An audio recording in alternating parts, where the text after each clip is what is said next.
Yeah, This track is dedicated to everybody that's in the struggle. You know, hope you keep your head up, keep your heads up. You listen to this track, no doubt. Give you something to think about, really something to think about.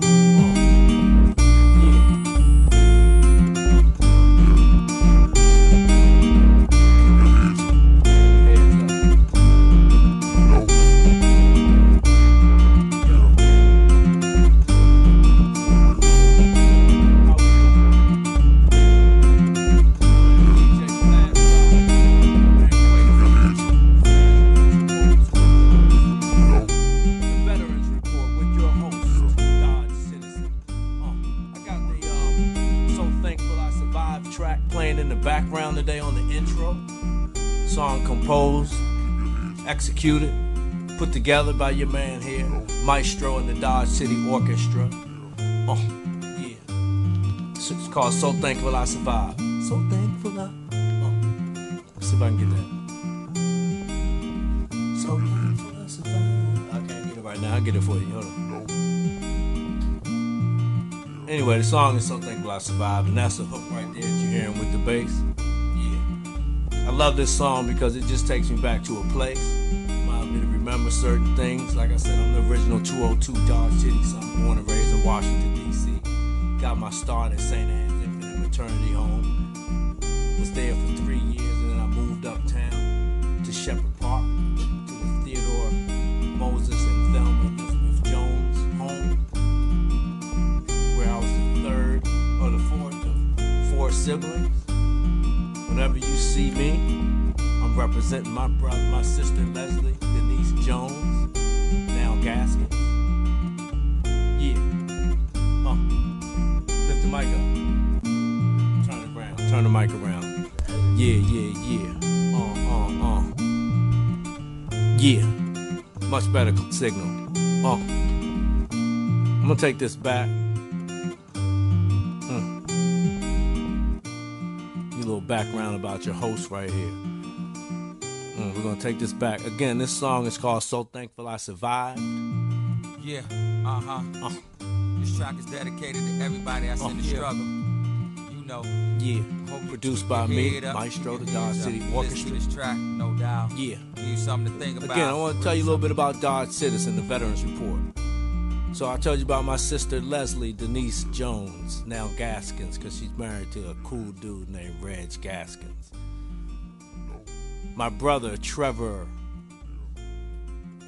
what's your middle name? Martin Jones, born and raised in D.C., now representing in Cleveland. His birthday was yesterday. Next to my dad, my brother is the #1 cat I used to look up to as a young one to see this is how I want to be. When I was a little kid, when I become a big kid, I want to look like Trevor Martin Jones, my brother, Big Trev. Shot goes out to Trevor Jones on the day after his birthday celebration. His lovely family in Cleveland. Brother that showed me the way, how to be a young man. Yeah. It's the Veterans Report with your host, Dodge Citizen. In a reflective mood right now as we listen to the background treatment.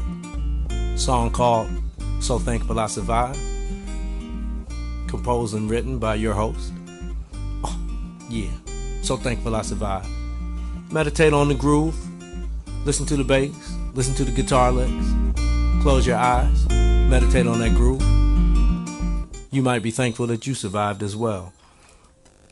Yeah. Yeah.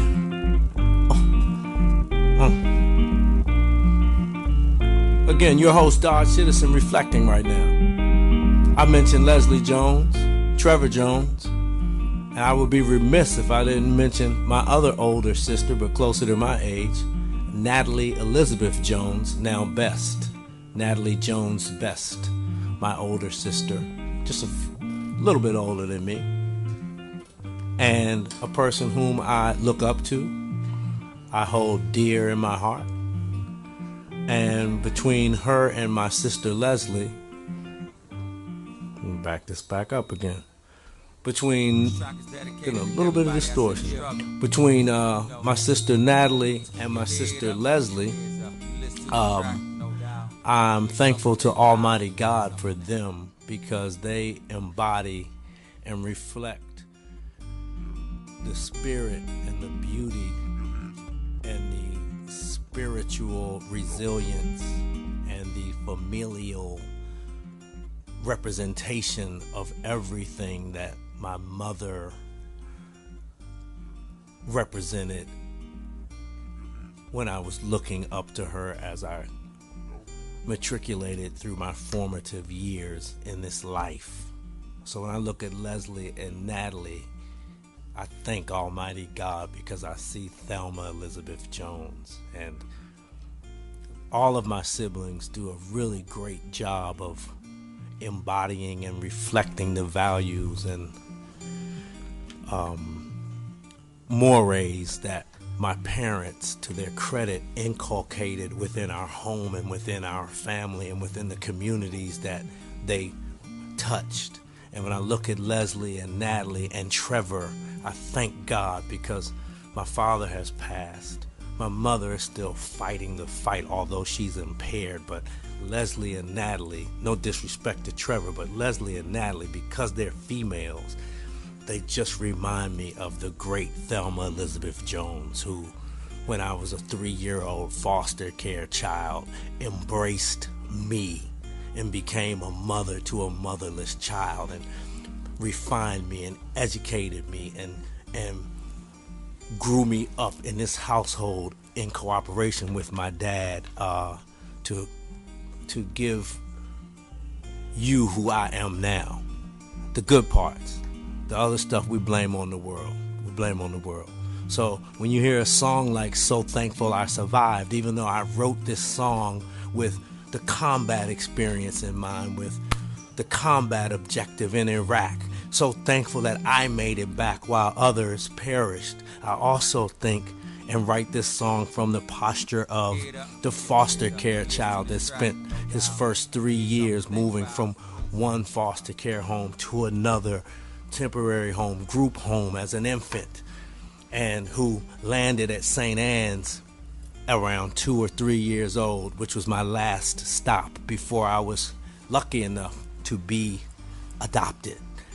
And I came to the Theodore Moses Jones and Thelma Elizabeth Jones home in Washington, D.C., and I had 3 siblings. They already, Leslie, Trevor, and Natalie were already there. And then I just fit in. And by the grace of God, I spent my entire adolescence in a loving, warm, firm resting place, if you will, of a home with, most people wouldn't have known that I was adopted if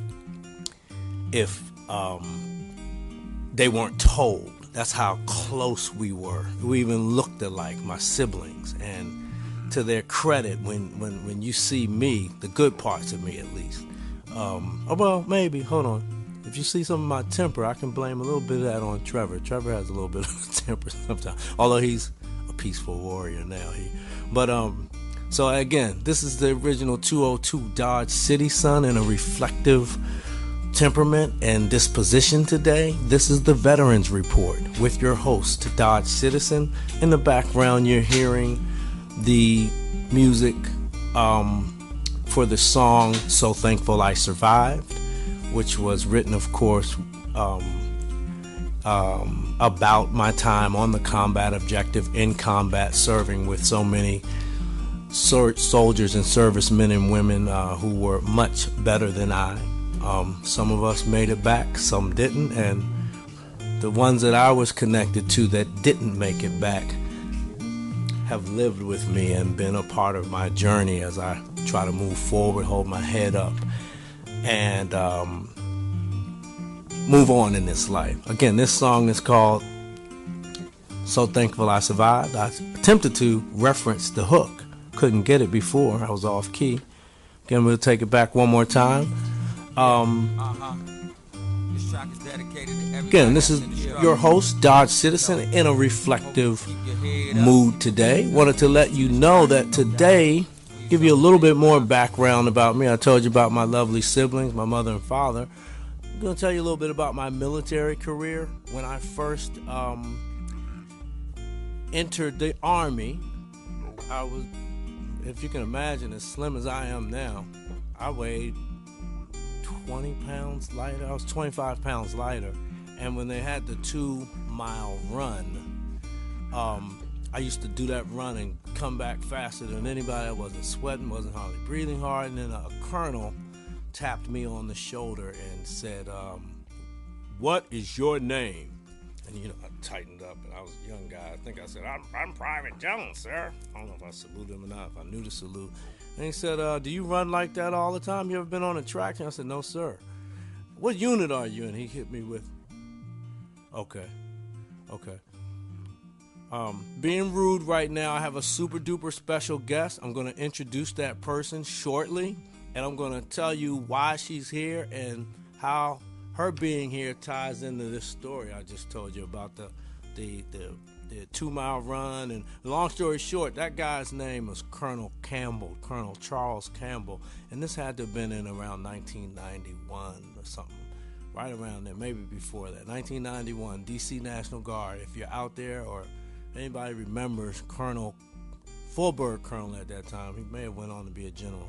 If anybody remembers Colonel Campbell, this Colonel Campbell tapped me on the shoulder. He asked who I was, what my disposition was. I was a young soldier, and he got my information, and not even a week later, I received a letter in the mail, running your first marathon. And he deputized, he said, "You're going to be on the D.C. National Guard marathon team." And this Colonel Campbell, Charles Campbell, if I had my druthers, I would call him now, because as a person who has matured and been through some experiences and vicissitudes in this life and in the uniform, it resonates with me to reach out to that gentleman and tell him thank you. But my point is, I joined the marathon team. I started competing in marathons. I became an elite distance runner. I did one marathon in 2 hours and 53 minutes, which is not bad. But I'm not the Kenyan brothers either who do it. I think, was it 205, 204, something like that. These guys. But I was really great. And then, not great, but I was a good runner. And it was a defining point in my military career, because from there, I went on to go to, this same colonel, I'm getting somewhere, trust me, this same colonel sent me to U.S. Army Master Fitness Trainer School, which was an academy up in Delaware, and I learned about nutrition, wellness, and that was something that I did in my military career.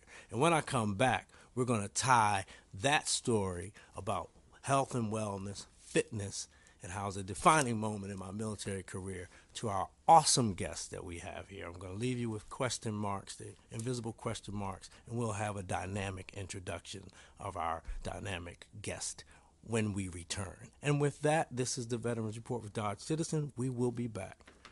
Music? Oh, no. Okay. Take you to some music.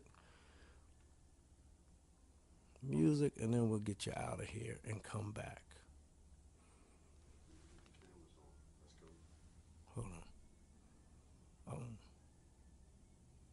It's playing, but I don't hear anything. This track, no doubt. All right. Give you something to think about. Really something to think about.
Yo, check me out now. Yo, it's the original 202 Dodge City, son. The Veterans Report with Dodge Citizen.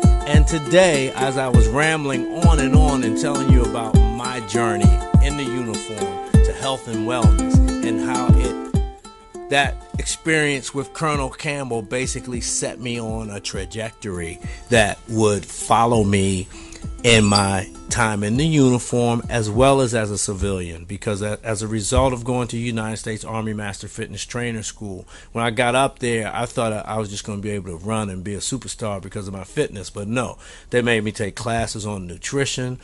Every day there was a test, and they had the van running out in the parking lot, because if you failed, you left within an hour. And I'll never ever forget that. It was a pressure. It was very intense mathematics or whatever they do to come up with all this nutrition and blood stuff. And it was an incredible experience. It was life-changing for me. After that, my job as a master fitness trainer in the Army was to counsel soldiers on how to meet the physical fitness and health and wellness requirements of the United States Army. Case in point example, if we had a soldier who just had a baby, but they still need to meet the tape test and the stuff post-baby, they would come talk to me, and I would put them on a training, fitness, nutritional plan. If we had a soldier who, for whatever reason, needed to lose some weight, they didn't meet the tape requirements or the weight requirements, which, as people in uniform know, can get you put out of the military, they would talk to the master fitness trainer guy, who at the time was Lieutenant Jones, and I would give them a plan of health and wellness. So anyway, it's been a passion of mine. I loved running while I was running. Today, we are going to talk about health and wellness with a specific focus on the veteran community and the families of veteran communities. As I mentioned before, I have a loving family that comprises of Leslie, Trevor, Natalie, and that's just my siblings. So when I know something about health and wellness, I share it with my community, not just my military buddies. Today, we have this awesome subject matter expert, and the thing that I love about how she brings her skill set to health and wellness is she approaches it from a holistic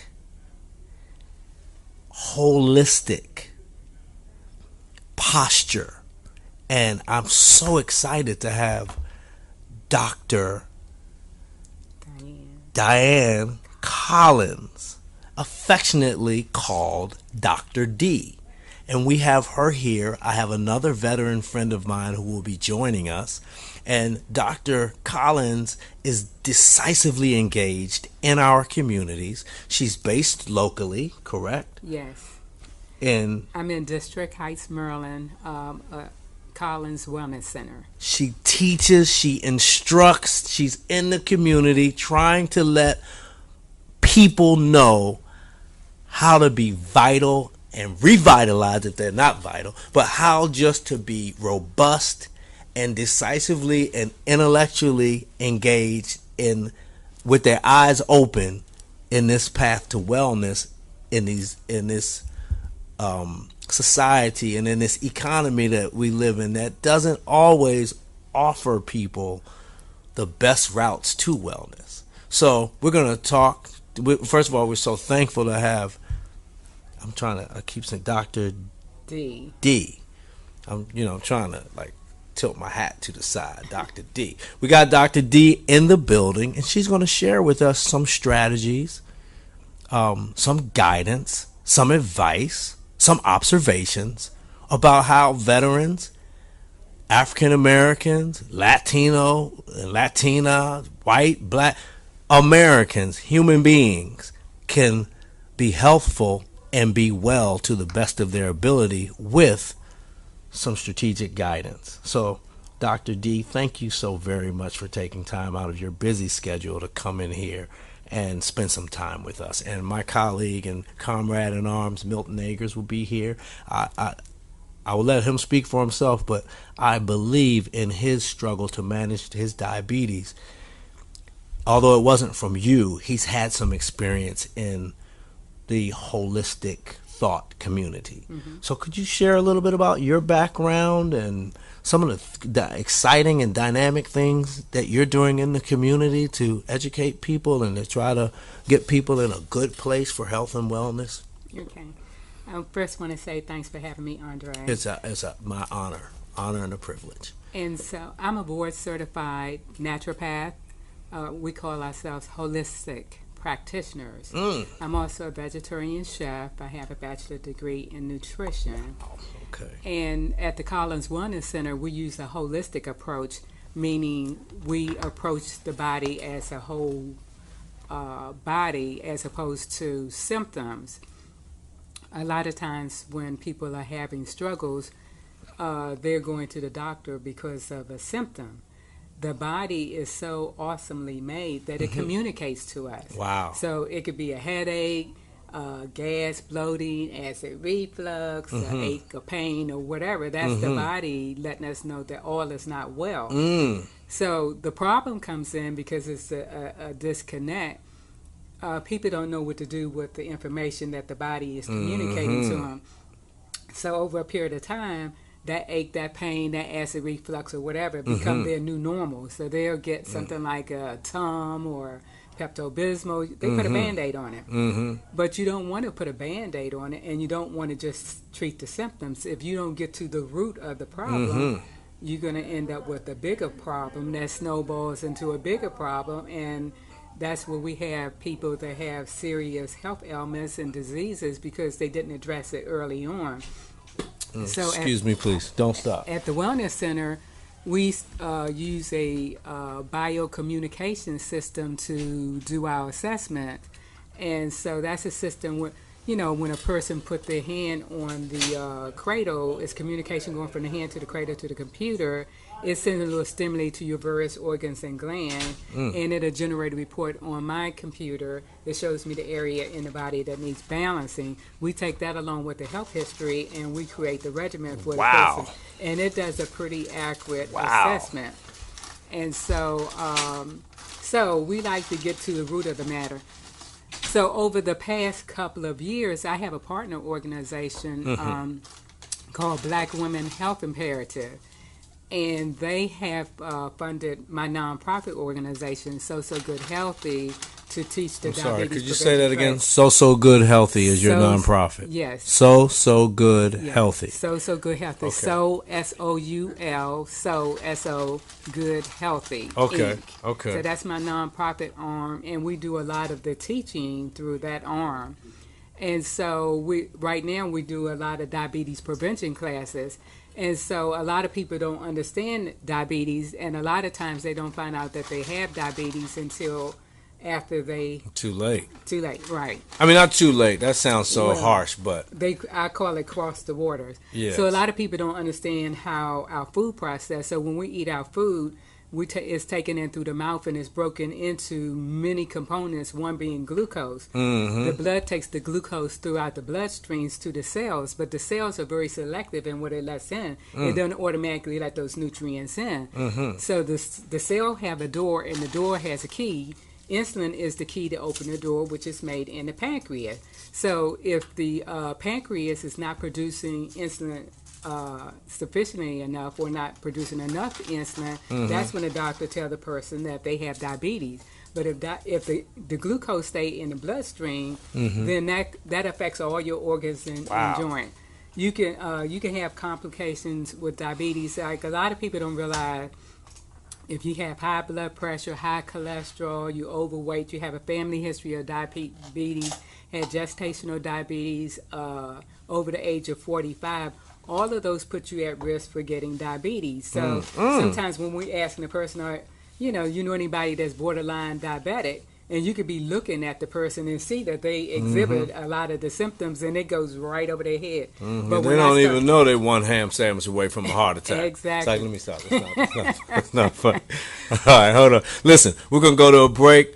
You can see just the information and the energy just coming out. I should be charging y'all for all this subject matter expertise that's being leveraged here about health and wellness from a, say that word because I don't. Holistic. I know that one. That you're a naturopath. Naturopath. Holistic. Anyway, engineer's telling me to take us out. You remember this song, one of my favorite songs.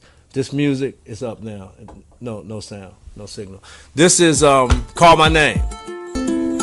Call My Name. Are we live? Yeah. Call my name. Yeah. It's the original 202 Dodge City Son. The Veterans Report with your host, Dodge Citizen. Today I have a mini panel, if you will. A mini panel. Today on the Veterans Report, we're discussing health and wellness. Wellness and health. And specifically, a holistic approach to health and wellness. I have two very special persons in the studio. Actually, three. You just can't see DJ Flash Drive, my man Quasey over here. But on the boards, as they say, the wheels of steel, the box of steel with the buttons. But Brother Milton Agers, who served most notably and selfishly for me, with me in combat in Iraq in the 2003-2004 time frame. We were platoon members. I was a platoon leader. He was a senior non-commissioned officer or a non-commissioned officer or another leader in the 3rd platoon of the legendary and historic 547th Light Medium Truck Company as we went into Baghdad and in very austere places on the combat area of operations in Iraq, even close to the border of Turkey at times, correct? But you guys... Yeah. And if he went into Turkey, he wouldn't talk about it. But Brother Milton Agers, who deployed with me and then had the resilience and fortitude and a bit of lunacy to redeploy with that same company and go back. And what time frame was that? 9/10. Okay, 9/10. So, and then of course, Dr. Diane Collins, who is a subject matter expert on a bunch of things, most dealing with.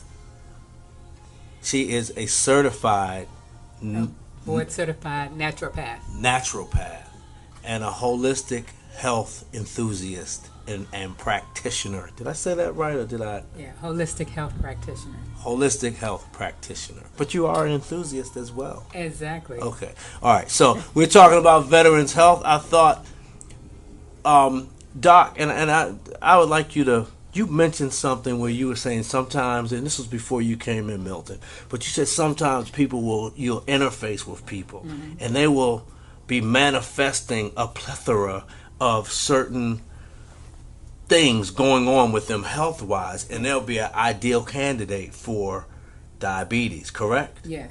What were those again?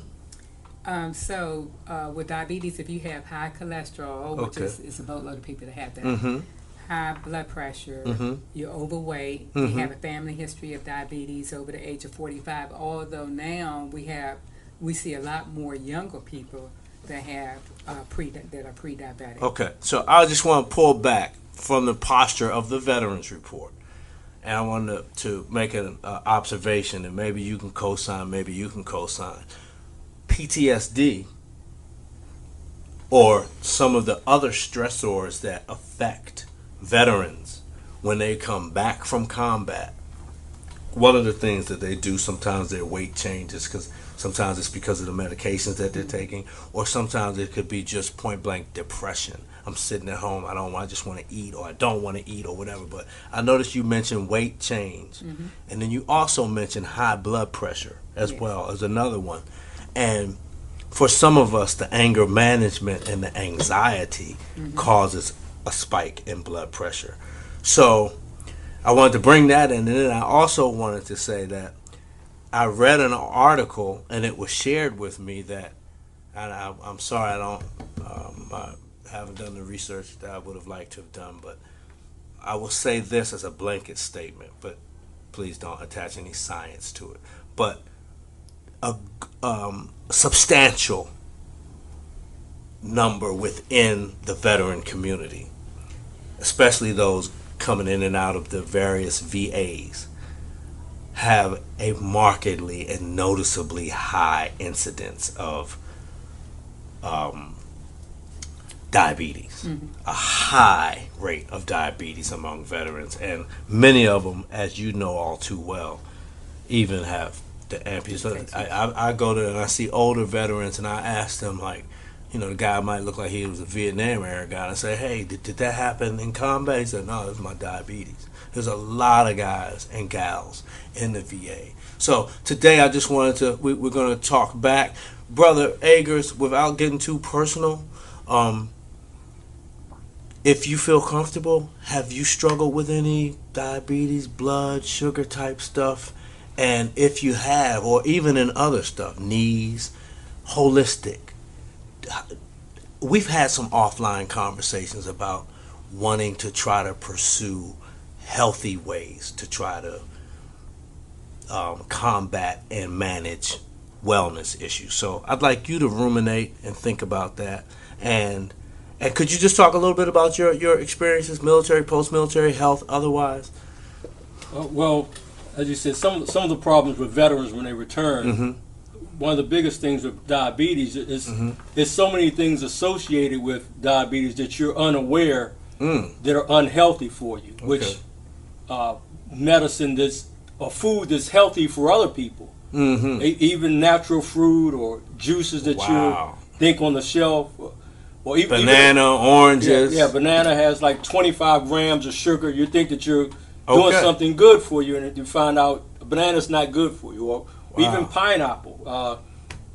And of course, because we're veterans, we indulge in things that are bad for us, that would be bad for anybody. Heavy drinking, alcohol. Alcohol has a great deal of sugar in it, but we begin to self-medicate with things, and we'll say, well, that's legal, so that should be okay for me to do. But those are things that are very bad for veterans and very bad for diabetes. I'll just stop there.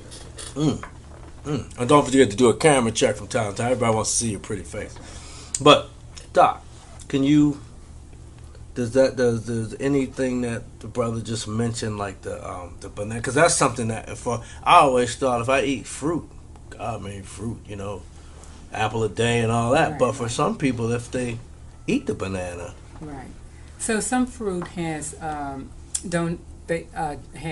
a low fiber content. So fiber is the element that slows down how fast the sugar go into the bloodstream. So something like grapes have very little fiber. So when you eat it, it spikes your blood sugar just like that. And then something like an apple, because it has fiber, can slow down the transit time a lot slower. But usually people that have diabetes, they'll say, it's better to eat the berries, the fruits that's in that berry line. Oh. But the other thing is that type 2 diabetes is diet induced. And meaning that you get it from eating poor quality foods or the wrong quality food. And it can be corrected. The program we teach a curriculum through the Center for Disease Control and Prevention is a proven curriculum and evidence-based. And so when you implement the protocols of the program, you can reverse and turn your boat around. It's a lot of people that have diabetes, they're getting, when I talk to people and say, they tell me they have diabetes for 10 years, so that automatically tell me that they're doing something wrong, because when you catch it early on, like the person borderline, you could very easily turn their boat around. I had one participant, she's actually diabetic, where she was diabetic when she started the program. Her glucose number was like 7.6. I spoke to her yesterday, and her glucose number is 5.6. So, and she's lost a lot of weight. So it has dropped drastically. And so, but she's been very committed to implementing the program, and the classes empower you because it teaches you, the foods that you should eat. You learn how to read the labels. You learn about physical activity. You learn about emotional eating. All of the behavior patterns that cause you to fall into improper eating or emotional eating. And so we have had a lot of success with the classes, and we're trying to reach more and more people because diabetes is at an epidemic in our community. It's over 74,000 people in PG County that have diabetes. And so... And let's be clear, somebody's making money off of people not being well. Yes. I mean, not a conspiracy theorist, but it's a fact. Right. So we're trying to get them before they, I call it, cross the border. Is a lot of people on this side that already exhibiting the symptoms, but they're not connecting to the fact that they're exhibiting the symptoms, or they just think, okay, well, it's just going to magically go away. But if you're not proactive, you can cross over very quickly and end up, like you say, with complication because it affects your nerve. I run into a lot of people that have nerve damage. They have the tingling in their feet and their hand. Even sometimes your tongue, your organs are impacted. Your digestive system is impacted. Your heart, it puts you at risk for a heart attack and stroke. So, so many systems is tied into that system. So you want to make sure that you're proactive in doing some prevention to make sure that you don't end up a statistic. Wow, that is, yes indeed. Okay. Oh, okay. Remember to look. I think what you said is also important. How the industry makes so much money from not curing diabetes. They much rather, like I said, I'm not a conspiracy person either, but they much rather continue to treat you as opposed to trying to cure you or explain to you exactly what you shouldn't have. When I was diagnosed, the most confusing part was people always say, well, you need to lose weight. I've never been a big person, so that certainly didn't apply to me. I didn't need to lose any weight. It was just, my diet was just, so many things turn into sugar after you eat them. And who knows that? I mean, a lot of people just, I was mentioning when I went to this,